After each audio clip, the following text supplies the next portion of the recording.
हरे कृष्ण गुरु महाराज, दंडवत प्रणाम गुरु महाराज। आपके चरण में बहुत मिस कर रहे हैं गुरु महाराज आपका। इस वर्ष परिक्रमा में बस जिस दिन अधिवास था आपके दर्शन हुई थी, तो आज पंचम दिवस है।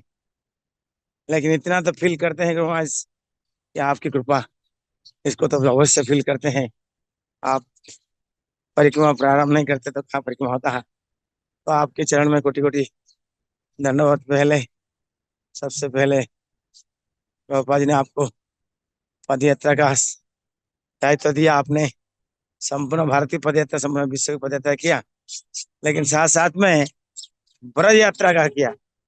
ये ब्रज यात्रा, ब्रज में डोलना, चलना फिरना, कथा कीर्तन कर श्रवण करना, तो ये आपकी कृपा से है, कर रहे हैं ना। बड़े आनंद ले रहे हैं सब भक्त लोग, और सभी जो भक्त लोग जो उनके माध्यम से गुरु महाराज की कृपा प्राप्त कर रहे हैं, घर में बैठे ब्रज का थोड़ा दर्शन कर रहे हैं। तो मैं ये ब्रज का दर्शन करिए। ब्रज भूमि का हर वृक्ष लता कोई सीधा नहीं, देखिए झुके हुए हैं। यहाँ प्रत्येक वृक्ष लता झुके रहते हैं। इसलिए झुके रहते हैं क्योंकि वो भगवान को प्रणाम करते हैं। कोई भी वृक्ष आप देखिए, सामने इतना बड़ा वृक्ष देखिए, स्ट्रेट नहीं है, झुके रहते हैं। कि भगवान जब लीला कर रहे हैं, प्रत्येक दिन ही भगवान है, तो वृक्ष लताएं भी भगवान का चरण स्पर्श करना चाहते हैं, है ना। तो आप ब्रज के दर्शन करिए। हम लोग आज राधा कुंड चल रहे हैं, और सामने बड़ा बोर्ड लिखा हुआ है, राधा कुंड 7 किलोमीटर, है ना। सबसे पहले गुरु महाराज की जो आराध्य देव है श्री निताई गौर सुंदर, द मोस्ट ट्रैवलिंग डेटीज, पिछले 38 साल से भगवान इस ब्रज की परिक्रमा कर रहे हैं, जो कि नित्य तो करते ही हैं, और यहाँ नित्य निवास करते हैं महाप्रभु। 510 साल पहले स्वयं चैतन्य महाप्रभु यहाँ आके परिक्रमा प्रारंभ की थी, और वो हमारे साथ में चल रहे हैं। ये दर्शन करिए, भक्तों दर्शन करिए। महाराज जी परम पूज्य राधा रमन महाराज जी चल रहे हैं, नवदीप चंद्र महाराज चल रहे हैं, सुंदर इतने महाराज चल रहे हैं, नेता सुंदर, श्रील प्रभुपाद, स्वयं भगवान केशव महाराज जी, अनेक भक्त चल रहे हैं, राधा कुंड की ओर चल रहे हैं। भागवतम ना उप उपदेशामृत में रूप गोस्वामी कहते हैं कि वैकुंठ से श्रेष्ठ मथुरा है, मथुरा से श्रेष्ठ वृंदावन है, क्योंकि वृंदावन में भगवान ने रासलीला किए हैं।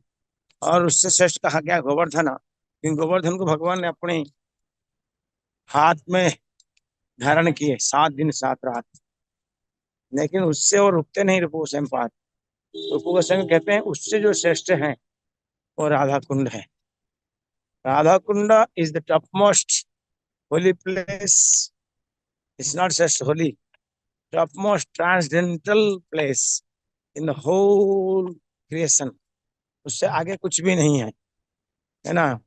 वृंदावन कहे, ने कहा कि वृंदावन भी नहीं है, वृंदावन से और श्रेष्ठ उन्होंने गोवर्धन को कहा, है कि ना। गोवर्धन से आगे जाके उन्होंने राधा कुंड कहा, और राधा कुंड के आगे उन्होंने कुछ कह नहीं पाए। यानी उन्होंने कहा यही सर्वश्रेष्ठ स्थान, इससे और बड़ी कुछ नहीं है।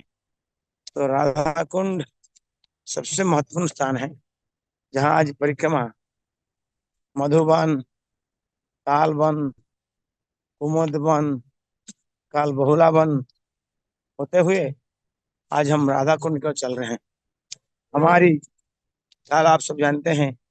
भगवान श्री महान भक्त वैष्णव गौड़ीय वैष्णव आचार्य नरोत्तम दास ठाकुर की काल तिरुभाव की थी। नरोत्तम दास ठाकुर इतने महान भक्त थे, वृंदावन की महिमा, वृंदावन की में वास करने की लालसा उनकी बहुत रहती है। वो एक पद में गाते हैं, तो पद गाते हैं कबे गोवर्धन गिरी देखी वो नयन भरी, कबे हवे राधा कुंडे बा भ्रमिते भ्रमिते कबे वतन हवे, कहे दिन नरोत्तम दास। नरोत्तम दास कहते हैं, हे प्रभु, हे श्याम सुंदर, हे गिरधारी, हे राधा रानी, वो मेरा वो सौभाग्य, वो दिन कब आएगा? कबे गोवर्धन गिरी, मैं गोवर्धन गिरी श्री गिरिराज महाराज का नयन भरी, फेरी मुंह देखी मुंह आमे नयन भरी, हमें आंखें खोल के, दिल खोल के हम कब गिरिराज जी की दर्शन करेंगे? हमें और दर्शन के और कुछ भी अभिलाष नहीं रहेगा। ऐसा दिन कब आएगा मैं गिरिराज को इतने आंखें भर के, दिल भर के, नयन में भर के देखूं और हमें कुछ भी अभिलाष नहीं रहेगा देखने की। दर्शन का, देखना का अंतिम पराकाष्ठ हो श्री गिरिराज महाराज, क्योंकि गिरिराज महाराज साक्षात कृष्ण है और आज गिरिराज ही यहाँ निवास करते हैं। भगवान कृष्ण हम वृंदावन में आते हैं, भगवान का निज घर है और यहाँ आते हैं हम भगवान से मिलने के लिए, भगवान की दर्शन के लिए। लेकिन भगवान मिलते हैं, दर्शन करते हैं, कोई प्रमाण नहीं है। लेकिन आज तीन वस्तु अवश्य ब्रज में आपको मिलते हैं। एक है स्वयं गिरिराज महाराज जी, दूसरा है जमुना महारानी और तीसरा है ब्रज की राज। ये भगवान की तीन स्मृति है, भगवान की तीन स्मृति है। और गिरिराज जी की वो कह रहे हैं, मैं कब दिल भर के इस गिरिराज का दर्शन करूंगा।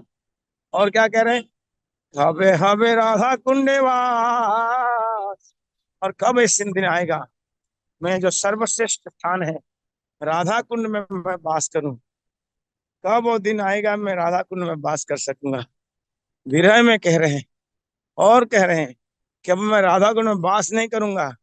भ्रमिते भ्रमिते तेरे हा पतन हवे, कहे दिनो नरोत्तम दास। दीन नरोत्तम दास कह रहे हैं कि मैं केवल राधा कुंड में वास नहीं करूंगा, भ्रमण करते रहूंगा। कहाँ भ्रमण करते रहूंगा? गिरिराज की तलाठी में, गिरिराज की चतुर्बाश परिक्रमा में, गिरिराज की चतुर्बाश परिक्रमा। और साथ साथ में संपूर्ण ब्रज में जो जो लीला स्थली है भगवान की, वो दर्शन करते करते हृदय पतन हवे, ये शरीर मेरा जमीन में गिर जाएगा, ब्रज की रज में गिर जाएगा। और एक बार गिर गया तो आखिर होगा, अब फिर मैं कभी उठ नहीं पाऊंगा। अर्थात मैं अ, अंतिम श्वास इस ब्रज भूमि में भ्रमण करते करते, घूमते घूमते, ब्रज में भ्रमण कर दर्शन करते हुए मेरा शरीर में छोड़ना चाहता हूँ। ये हमारी आचार्यों का मनोभाव है और उसी पर आधार पर आज गुरु महाराज कृपा से भक्तों लोग को राधा कब गिरिराज के दर्शन, 3 दिन हम गिरिराज की तलाठी में राधा कुंड में निवास करने वाले हैं, 3 दिन कंटिन्यूअस। तो यहाँ पर हम देखते हैं गिरिराज की दर्शन करने जा रहे हैं राधा कुंड। लेकिन राधा कुंड के पूर्व पहुंचने के पहले पद्मावली प्रभु जो हमारी बड़े जुम कमांडर चीफ ऑफ द जुम टेम्पल हमें रिक्वेस्ट किए हैं। आपको याद होगा उस दिन हम लोग मथुरा परिक्रमा किए थे और मथुरा में 4 महादेव, केशव देव, जन्मस्थान, विश्राम घाट के दर्शन करके हम थोड़ी सी सिटी के बाहर चले गए थे मधुबन में। मधुबन वो द वन है मधु दैत्य के नाम पर, और मधु का अर्थ भी होता है हनी। एक मधु दैत्य थे, उनका बेटा का नाम था लवणासुर। वो शासन रहता था उस वन में, इसलिए उसका नाम पर मधुबन हो गया। और भी मधु की संग्रह ब्रजवासी मधुओं की संग्रह करते थे, हनी मतलब भी हनी भी होता है। तो वहाँ हम लोग जाते हैं, वो इतनी पवित्र स्थान है। मैं तुमने कहा था कि चारों युग में भगवान वहां लीला करते हैं। सानिध्यम नित्यदा हरि, हरि नित्य वास करते हैं उस मधुबन में, मधुबन बिहारी के रूप में। तो वहाँ बहुत सुंदर तपस्थली है, उसको कहते हैं ध्रुव टीला। उस ध्रुव टीला के ऊपर है ना, ध्रुव महाराज ने 5 साल के बालक थे, बहुत बड़ी कोई जटाधारी है ना, जटाधारी साधु नहीं थे, 5 साल के बालक थे। और वहाँ 3 महीना के अंदर पहले उन्होंने पपीता फल खाया। पपीता फल खाने के बाद में पेड़ से गिरा हुआ पत्ता खाया। उसके बाद में उन्होंने सूखा पत्ता खाए। उसके बाद में उन्होंने पानी पान किया। उसके बाद में उन्होंने हवा किया खाया। इस तरह करते करते 3 महीना के अंदर परम पुरुष भगवान को उन्होंने उनके समक्ष प्रकट हो गए। ध्रुव नारायण भगवान की जय। वो तपस्थली है। हम भागवत चरित्र कथा सुनते हैं, लेकिन ध्रुव चरित्र, ध्रुव महाराज के दर्शन, भगवान को दर्शन कहाँ दिए थे वो स्थान हमें पता नहीं होता है। लेकिन ब्रज परिक्रमा करने से सकल लीलाओं की दर्शन हो जाता है। जैसे समस्त भगवान की, कृष्णस्तु भगवान स्वयं अतिजान सकला पुंस, कृष्णस्तु भगवान की साक्षात सभी अंश और सांस हैं। ऐसा जितनी होली प्लेसेस हैं वो स्वांश प्रशंस मूल जो धाम है, मूल स्थान है, मूल है भगवान के वृंदावन धाम। तो मधुबन में एक सुंदर कुंड है, उसका नाम है कृष्ण कुंड। ऐसा कहा जाता है ये जो कृष्ण कुंड के प्राकट्य भगवान ने अपने बांसुरी से किए थे। ये दक्षिण की और अंतिम सीमा के ऊपर ये मधुबन आता है। मधुबन में भगवान कृष्ण, मधुबन बिहारी कृष्ण ने गाय चराने के लिए ग्वाला वालों को लेकर आए। जब गाय चराने के लिए आए थे, यमुना भी थोड़ा सा दूर हो गई थी। गायों को, ग्वालों को प्यास लगा। प्यास लगने पर उन्होंने मन में आया कि भाई हमारी जो ग्वाल वाले हैं, कृष्ण गाय हैं, उनको पानी कैसे होगा।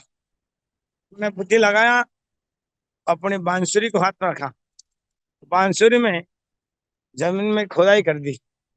जब वहां से पानी का फव्वारा निकला और इतनी सुंदर सुशीतल स्वादिष्ट जल प्राकट्य हुई, सभी ग्वाला वालों ने जल पान किया। इतनी गौ माताएं थे, पशु थे उनके साथ, वो सब जल पान किए। और उसी कुंड के तट पर भगवान बलराम जी के मंदिर भी है। और सबसे बड़ा महत्वपूर्ण बातें हैं उस वन में। भारतवर्ष में कहीं भी भ्रमण करते हैं, हमें शत्रुघ्न के मंदिर नहीं मिलता है, राम के मंदिर जरूर मिलता है, लेकिन ये एक अद्भुत मंदिर स्थान है जहाँ पर शत्रुघ्न और उनकी पत्नी श्रुतकृति, इनका विग्रह का दर्शन होता है। तो क्यों शत्रुघ्न होते हैं, ये त्रेता युग में जब प्रभु रामचंद्र शासन कर रहे थे, शासन काल में, तो वहां पर एक राक्षस था, इसका नाम था लवणासुर। ये लवणासुर अति दुष्ट था, साधु संत को पीड़ा देना, अधर्म कार्य करना, उसमें लिप्त था। तो इसको नष्ट करने के लिए इसको मथुरा की वासी, मधुबन की वासी वहां तक पहुंचे। कहाँ पहुंचे, भगवान इस तरह की समस्या, हमें क्या करना चाहिए। तो वो अपने भाई, अपने की विस्तार अंश स्वयं नहीं आए, लेकिन अपने के जो छोटे भाई शत्रुघ्न को यहाँ भेजे। उन्हें कहा तुम जाओ, अधर्म का नाश करो और वो शासन करो। तो शत्रुघ्न महाराज ने, राधे राधे, शत्रुघ्न महाराज ने यहाँ पर आके लवणासुर के वध किए। लवणासुर के पास में एक शक्ति था, एक वर प्राप्त था कि कोई भी व्यक्ति उसको वध नहीं कर सकते हैं। प्राप्त था कि जब तक उसके हाथ में कोई त्रिशूल, एक त्रिशूल हो, कोई भी नहीं। तो ये सोचते हैं, शत्रुघ्न बड़ा चिंतित हो गए कि कैसे होगा, इनके वध कैसे होगा। अंत में उन्हें पता लगा कि सुबह शौचादि क्रिया के लिए जब जाता है और त्रिशूल लेकर नहीं जाता है, नहीं तो सदा सर्वदा और त्रिशूल धारण धारण कर जाता है।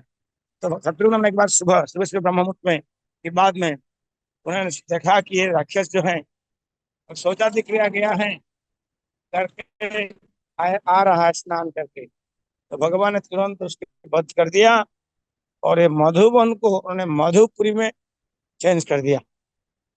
जैसे हम जानते हैं भारत का वर्ष भरत महाराज की पहले भारतवर्ष नहीं था, उसका पूर्व था इलावर्त, लेकिन भरत महाराज ने भारतवर्ष बना दिया। मधुबन को उन्होंने मधुपुरी कर दिया और मधुपुरी आज मथुरा नगरी हो गया। इस तरह की परिवर्तन हुई है। और वहां से हम आगे चलते हैं मधुबन प्रणाम करते हुए, मधुबन बिहार के प्रणाम करते हुए थोड़ी सी आगे चलते हैं, 4-5 किलोमीटर हम चलते हैं तो आता है एक सुंदर वन। ताल वन का अर्थ होता है जहाँ ताल फल का जंगल था। मधुवन मधु के नाम पर, मधु का संग्रह के लिए मधु का प्रसिद्ध था। ताल वन ताल फल के लिए। आप जो बंगाल, उड़ीसा, साउथ इंडिया के लोग वो जानते ताल फल कितना स्वादिष्ट होता है कि नहीं। सोचो कि कहीं व्हाइट धागा में हनी को लपट दिया गया, रख दिया, भर दिया गया ऐसा, है कि नहीं। या mango juice, sweet mango juice को भर दिया गया, ऐसे ताल फल होता है, बड़े सुगंधित होता है।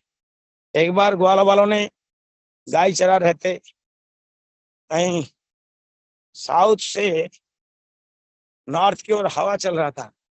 उसी हवा के साथ साथ में ये ताल फल का सुगंध भी ग्वाला वालों के नाक में प्रवेश किया। ग्वाला वालों ने कहा, है कृष्ण, है बलराम, इतना सुंदर सुगंध कहाँ से आ रहा है। तो किसी सखा ने कहा, हाँ हाँ, निकटस्थ एक छोटा सा वन है और वन में ताल वन है और ताल में अनेक ताल फल फूलता है और वो सुगंध वहीं से आ रहा है। तो ग्वाला वालों ने बड़ी उत्सुक हो गए, आप कृष्ण बलराम हमारे साथ हो, आप चलिए, हमको वो फल खाना है। किसी बालक ने कहा, सुनो सुनो मित्र, वहाँ धेनुकासुर एक गधा के रूप में रहता है, उस जंगल में किसको प्रवेश करने देता है, सबको मार देता है। यहाँ तक कोई चिड़िया भी, कोई पंखी भी उस जंगल के ऊपर में चढ़ते नहीं है। तो वो सोचता है कोई चिड़िया चढ़ेगा और फल में मुंह लगा देगा, चोंच लगा देगा, इसीलिए उसको भी मार देता है धेनुकासुर। तो हम लोग कहाँ कैसे जाएंगे, बालक हम लोग हैं।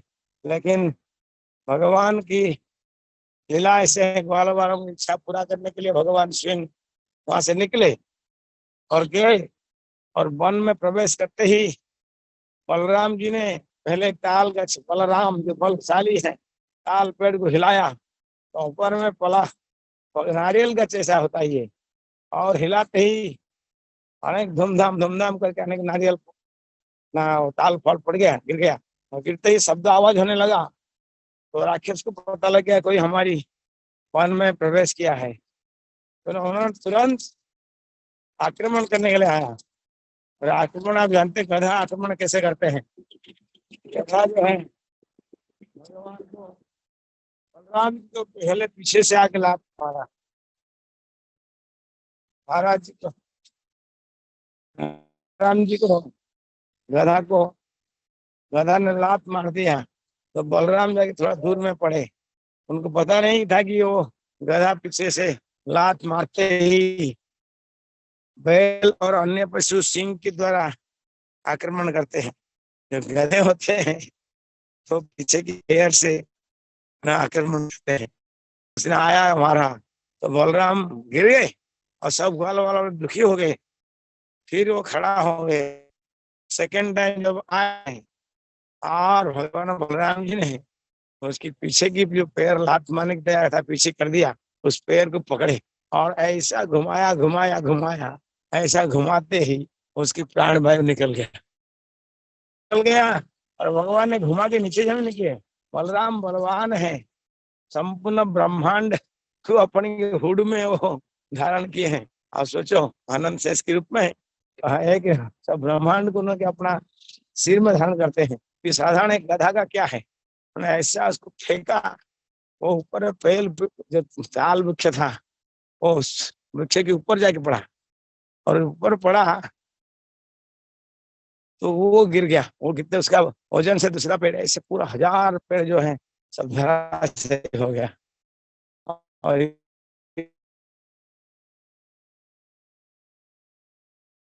सब थे में लाल लाल हो गया आंखें, और सब एक साथ में, है ना, आटा करने के लिए आए।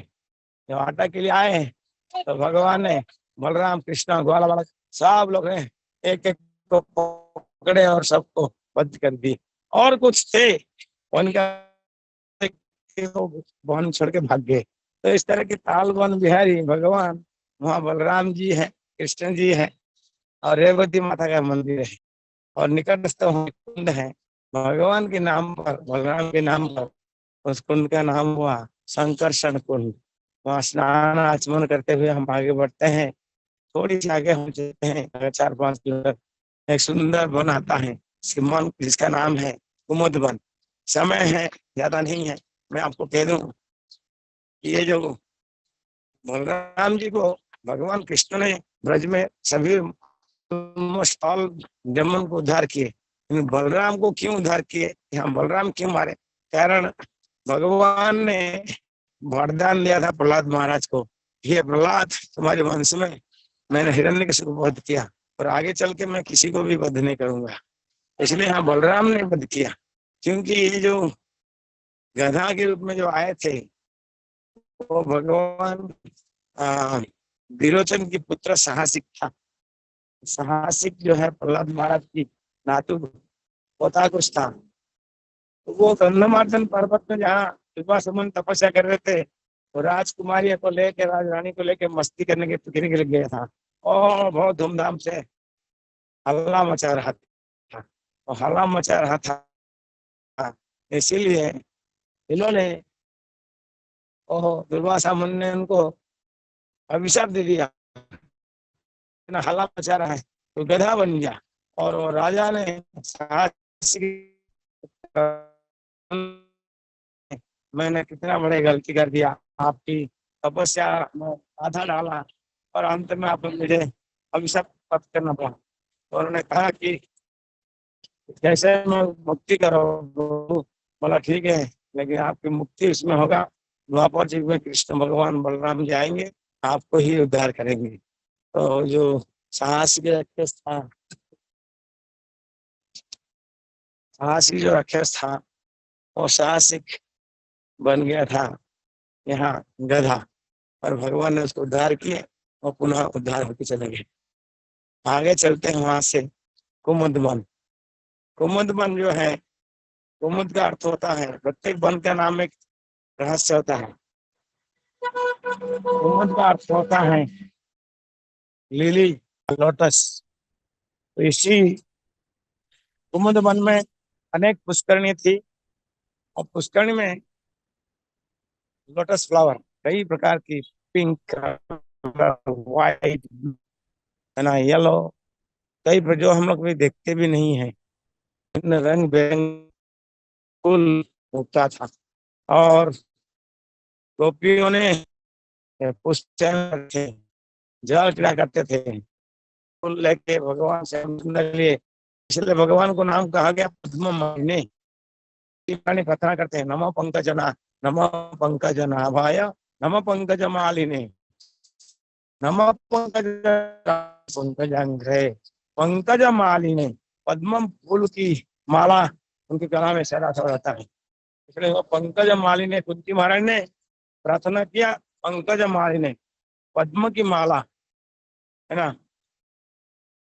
तो वो वहाँ करते थे, और वहां पर एक कुंड है, कुंड का नाम है पद्म कुंड, और उस कुंड के तट पर कपिल भगवान ने आके तपस्या किए हैं, उनकी तपस्थली है।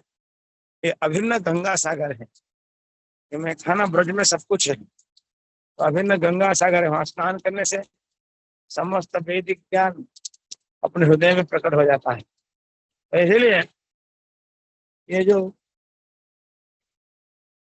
और भगवान ग्वाल बाल जब लेकर गोचारण करते थे उस पद्म कुंड में और अन्य कुंड में, वाटर जल क्रीड़ा भी करते थे। और वहां से हम आगे धीरे धीरे चलते हैं परिक्रमा में, तो आता है शांतनु कुंड। शांतनु कुंड वो स्थान है, आज का नाम है, मॉडर्न नाम है सतोहा। वहाँ भगवान, हाँ, प्रिय भक्त द्वादश महाजन भीष्मदेव, भीष्मदेव की पिता थे संतनु महाराज। संतनु महाराज, आप नाम सुनते हैं, संतनु महाराज पराक्रमी राजा थे, लेकिन उन्होंने भी कुछ काल के लिए ब्रज में आए के भगवान कृष्ण की घोर तपस्या की, घोर तपस्या की, घोर तपस्या की है। और घोर तपस्या में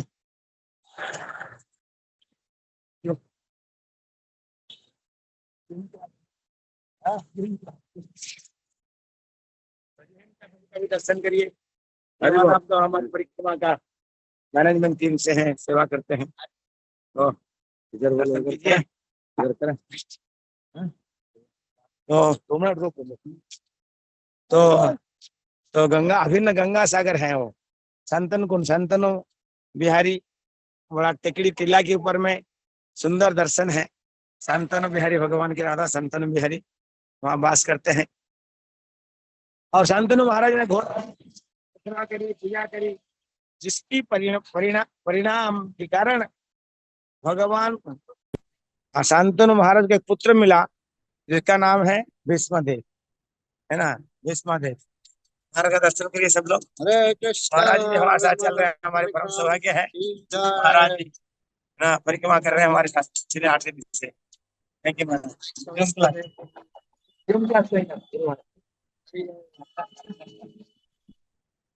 तो शांतनु बिहारी का दर्शन करते हैं, हम आगे चलते हैं।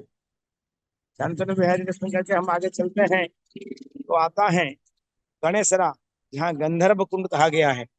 गंधर्वों ने भगवान की आके वहां तपस्या, भगवान की लीला के दर्शन करने आए थे।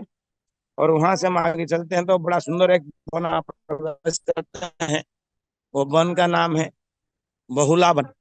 और बहुला वन में प्रवेश करते ही हम, बहुला एक गाय का नाम पर है, ये वन जो है एक गाय का नाम पर है। एक बार ये ब्रज में एक ग्वाला था, और ग्वाला ने आप थोड़ा सा ब्रज का दर्शन करिए, मैं आपको ब्रज का दर्शन कराता हूँ, ब्रज भूमि का, ब्रज लीला स्थली का कैमरा। ये देखिए ब्रज की खेती।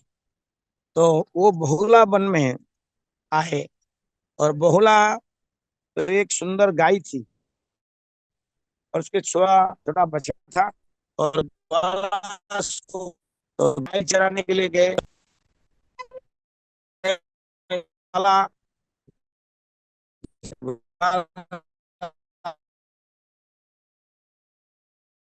मिल गया, और शेर जब मिल गया तो शेर ने वो गाय को खाने के लिए कहा कि अभी देखो मैं बहुत भूखा हूँ, मैं आपको खाना अभी खाऊंगा। गाय शुरू कर दिया। गाय ने कहा है सिंह है बाघ महाराज, तो आप कृपा करके थोड़ा हमारे पे इतना कृपा करो कि मेरा छोटा सा बछड़ा है, मेरे घर में मेरा सा छोटा बछड़ा है,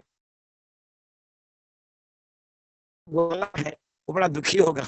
मैं जाके मेरे बछड़ा को दूध पिला के आता हूँ, वो पेट भर के दूध पी लेगा, और मैं आपके पास आ जाऊंगा। और बाघ ने कहा मैं कैसे विश्वास करूं, नहीं मोला मैं संकल्प करता हूँ, है ना, नहीं तो मैं फिर काल गाय चराने, जब गाय गो चराने के लिए आऊंगा तो मुझे आप खा लेना। तो उन्होंने क्या किया,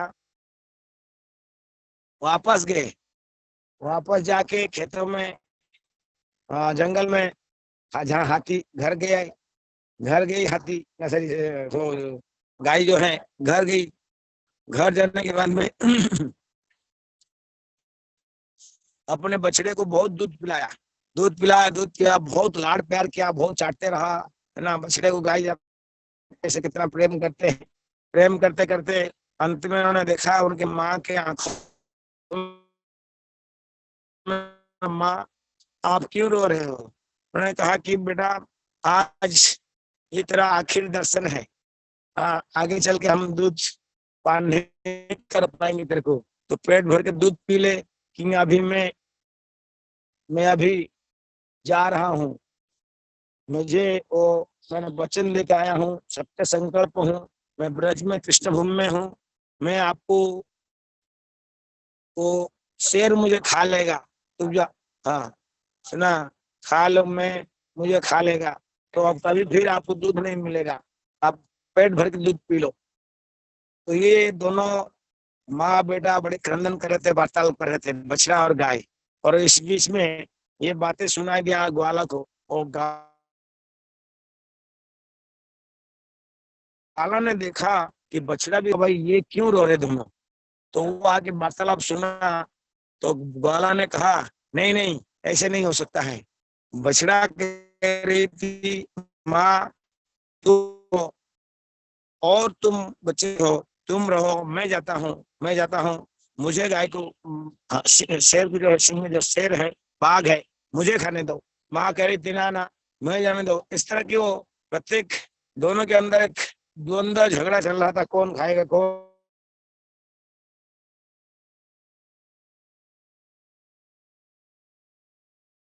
क्योंकि मेरा कर्तव्य होता है गौ माता की रक्षा करना, मेरे कर्तव्य होता है, मैं जाता हूँ,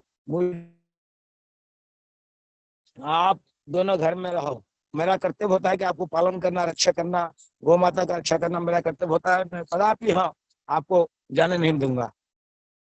तीनों का झगड़ा, ग्वाला कहा मैं जाता हूँ, गाय कहा मैं जाता हूँ, बछड़ा कहा मैं जाता हूँ। ये तीनों झगड़ा करते करते ये साथ में जंगल निकल गए। इसने जंगल में गए, जंगल में बाघ आया, बाघ के सामने उन्होंने कहा कि देखो, ग्वाला ने कहा कि हे बाघ, आप मुझे खाओ, गाय कहता है मुझे खाओ, बछड़ा कहता है मुझे खाओ। ये तीनों की झगड़ा करते समय जो बाघ है वो समझ नहीं आ रहा था किसको खाएगा। तो अंत में वो बाघ जो थे वो धर्मराज थे, और धर्मराज वहां स्वयं प्रकट हो गए। धर्मराज प्रकट हो गए और उन्होंने कहा है सत्यनिष्ठ गाय, हे बछड़ा, हे ग्वाला, मैं आपकी सामने ये कहता हूँ, मैं इस संसार में धर्म है कि नहीं, सत्य है कि नहीं, उसको मैं परीक्षा करने के लिए इस रूप में आया था। और मैं देखा कि सचमुच धर्म है, सत्य है, तो इसलिए मैं बहुत प्रसन्न हूँ। और ये बातें देखते हुए भगवान श्याम बहुला वन बिहारी भगवान कृष्ण वहां भी स्वयं प्रकट हो गए। और सभी जगह में भगवान की मंदिर होता है, लेकिन यहीं पर एक गाय का मंदिर है, तो ये दर्शन करते हैं। और वहाँ कुंड है, कृष्ण कुंड, कृष्ण कुंड की दर्शन स्नान करके फिर वहां से हम प्रस्थान करते हैं, वहां से हम प्रस्थान करते हैं। फिर काल रात को हम छठी करा और राधा कुंड, छठी कटा राधा कुंड, ये देखिए सब परिक्रमा भक्त संख्या देख रहे हैं आपको। अभी भक्त लोग सुबह से पैदल चल रहे थे, अभी हम लोग राल क्रॉस कर चुके हैं। छठी करा और बासोती, आगे चल के आएगा गांव बासोती, मुखराई, राधा रानी का नानी का घर, और इसके बीच में एक राल है जो कि भगवान कृष्ण छठी करा में नंद छोड़ के, नंदगांव नहीं सॉरी गोकुल छोड़ के छठी करा आए थे। और तब राधा रानी के पिता माता रावल छोड़ के बासोती में आए थे, तो यहीं वो निवास कर रहे थे। इसका बीच में सेंटर पॉइंट गांव है, गांव का नाम है राल, है ना। ये राल सेंटर क्रॉस करते ही अब हम आगे चल रहे हैं, बासोती आएगा जब राधा रानी का बैठने का उनका वो रुके थे। और उसके बाद में हम लोग मुखराई होते हुए राधा कुंड में पहुंचेंगे। फिर काल हम लोग गिरिराज की परिक्रमा करेंगे। आशा करते हैं आप सब लोग गिरिराज की मानसिक परिक्रमा करें। और अभी भी रिक्वेस्ट करता हूँ, जैसे गुरु महाराज की व्यास पूजा के लिए आप लोग ने प्लेन ट्रेन कैसे भी आप पहुंचे, ऐसे भी ये मौका मिल रहा है कार्तिक व्रत, कार्तिक मास का ब्रज में वास करने के लिए। ये देखिए ब्रज का रज इतना कोमल है, मथा में लगाइए आप सब लोग, ये ब्रज का रज है, इतनी कोमल है। भक्त लोग कोई आसन की आशा नहीं करते, उसके ऊपर सो जाते हैं, बैठ जाते हैं। तो आप लोग दर्शन करिएगा, ये ब्रज का रज अपने मथा में मस्तिष्क में लगाइए। और ये सब भक्त लोग हैं, ये देखिए, ये सब भक्त लोग हैं। अभी भागवतम क्लास की तैयारी चल रहा है। भागवतम क्लास अभी होगा, महाराज जी यहाँ कथा करेंगे, राधा रमण महाराज, और भी हमारे साथ में इस वर्ष भक्त राधा रमण महाराज, भक्ति अद्वैत नित्यानंद नवदीप चंद्र महाराज जो सिलट से हैं, भक्ति विजय भागवत महाराज, स्वयं भगवान केशव महाराज, भक्ति ना सुंदर चैतन्य महाराज, ऐसे अनेक महाराजों की, है ना, प्रभुपाद की शिष्य योगेंद्र प्रभु, ऐसे अनेक भक्त लोग यहाँ हमारी परिक्रमा चल रहे हैं। तो सौभाग्य है कि आपको समय मिले, कुछ दिन के लिए आप परिक्रमा में आइए और परिक्रमा का आनंद लीजिए, यही मेरी प्रार्थना है। और हम लोग ऐसे ही मिलते रहेंगे। पद्मावली प्रभु को धन्यवाद, गुरु महाराज को धन्यवाद, जिन कारण मुझे भी आप लोग की सेवा करने का मौका मिल रहा है। और ये वर्णन बोलते बोलते ये बातें मेरे हृदय भी शुद्ध हो रहा है। मैं आपकी सेवा कर पा रहा हूँ, ताकि मैं अपने को धन्य मानता हूँ कि आप भक्तों की भी मैं इस माध्यम से सेवा कर पा रहा हूँ। आशीर्वाद आप सब लोग दे, ताकि हम लोग ये जो पिछले 30-31 साल से सेवा कर रहे हैं, और किस तरह जब तक, हाँ, यदेह पतन हवे, ऐसे में कहीं परिक्रमा करते करते मेरा शरीर इस ब्रज में कहीं गिर जाए, एक बार पतन हो जाए, फिर मैं और ना उठूं, अंतिम श्वास यही मेरी हो जाए। आप सबसे ही प्रार्थना करते हुए मैं आज का, है ना, कथा को विराम देता हूँ।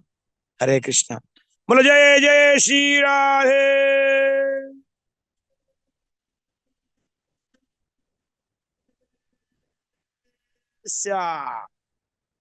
हरे कृष्ण। पद्मावली प्रभु बहुत बहुत धन्यवाद, मैं प्यारे brother. Thank you very much प्रभु जी आज के इस सेशन के लिए। Thank you again. इंटरनेट ठीक नहीं है, आप चल भी रहे हैं, इतना परिक्रमा भक्तों को मैनेज कर रहे हैं, फिर भी आपने हम सभी के लिए समय निकाला, हमें कनेक्ट किया व्रत से, परिक्रमा से। तो आपका हृदयपूर्वक आभार व्यक्त करते हुए एक बार महामंत्र का उच्चारण करते हैं। हरे कृष्ण कृष्ण कृष्ण हरे हरे, हरे राम राम राम हरे हरे। इसके साथ हम आज के सत्र को यहाँ विराम देते हैं। कल पुनः गुरु महाराज जी के सानिध्य में हरि नाम जप और टॉक के लिए हम एकत्रित होंगे।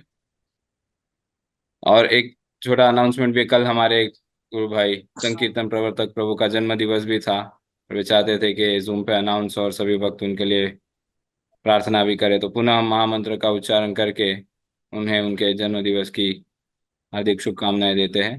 हरे कृष्ण कृष्ण कृष्ण हरे हरे, हरे राम राम राम हरे हरे। श्री हरिनाम प्रभु की जय, हरे कृष्ण महामंत्र की जय, श्री ब्रजमंडल देखिए कितने परिक्रमा की जय, श्री वृंदावन धाम टीनेजर टीनेजर लोग परिक्रमा कर रहे हैं।